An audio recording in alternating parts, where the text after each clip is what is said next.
პირველ რიგში ვამოწმებთ ავარიულ ღილაკს, რომ არ იყოს გააქტიურებული, ანუ უნდა იყოს გამოწეული გარეთ. შემდგომ ვამოწმებთ ელემენტს ზედა პლატფორმაში. როდესაც ავარიულ ღილაკს გამოვწევთ, უნდა დაველოდოთ წამზომის ჩართვას. ამ შემთხვევაში დატენილია 100%-ზე, რადგანაც გვიჩვენებს 6 ხაზს. თუ ამ წეკალათა დამუხტულია 20%-ზე, ანუ 2 ხაზზე ან ნაკლებ მაჩვენებელზე, ის საჭიროებს დამუხტვას.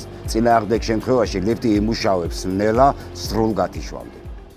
ამ წეკალათა დასამუხტად შეერთეთ მხოლოდ მაშინ, როდესაც მართვის პანელზე დამუხტვის მაჩვენებელი დარჩება მხოლოდ 2 ხაზი. ამ წეკალათა დენის წყაროდან არ გამოაერთოთ, სანამ ელემენტები სრულად არ დაიმუხტება, ანუ 100%-ზე.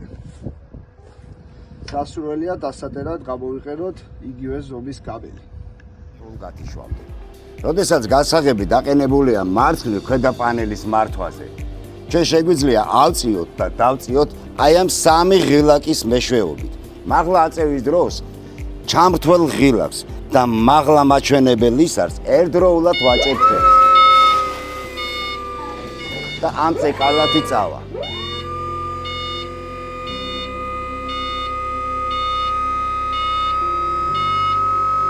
ქვემო დაწევის შემთხვევაში ისე ვაწვევით ქვედა ღილაკს და ჩამრთვალ ღილაკს და ლიფტი დაიწყებს ქვემო დაშვებას.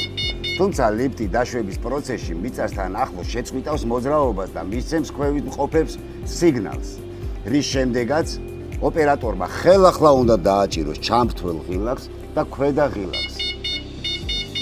ისე რომ სრულად მოხდეს კალათის მიწაზე დაშვება.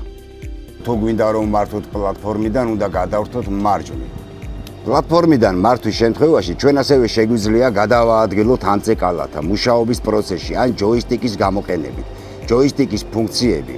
ჯოისტიკს აქვს 2 ღილაკი. ერთი ღილაკი გააქტიურების შემთხვევაში კალათა იწყებს მოძრაობას წინ და უკან, ხოლო მეორე ღილაკის გააქტიურების შემთხვევაში კალათა იწყებს მაღლა და დაბლა მოძრაობას.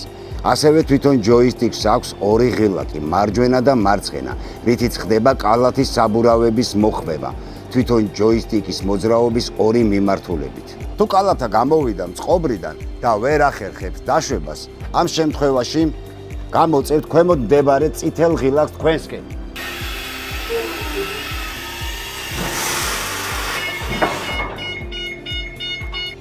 და კალათა დაეშვება მექანიკურად. ლიფტის მოხმარებისას უნდა გაითვალისწინოთ რამოდენიმე რჩევა უსაფრთხოებისთვის. პირველი, საგანგებო სიტუაციების გარდა არ გამოიყენოთ ქვედა მართვის პანელი, თუ პლატფორმაზე ჯერ კიდევ არიან ადამიანები. მეორე, არ გამოიყენოთ კალათა მაღალ სითბოს წყაროსთან ახლოს, მაგალითად ცეცხლთან, გამათბობელთან და ასე შემდეგ. მესამე, არ გამოიყენოთ კალათა თუ ის არ არის სათანადო მდგომარეობაში და ფიქრობთ რომ დაზიანებულია. მეოთხე, ყოველთვის დაიცავით უსაფრთხო დისტანცია ელექტროენერგიის გადამცემ ხაზებთან და მოწყობილობებთან. მეხუთე, ყოველთვის გამოიყენეთ უსაფრთხოების შესაბამისი ეკიპირება. დამატებითი კითხვებისთვის გთხოვთ მოგწეროთ, მოგმართოთ ჩვენ დაგეხმარებით.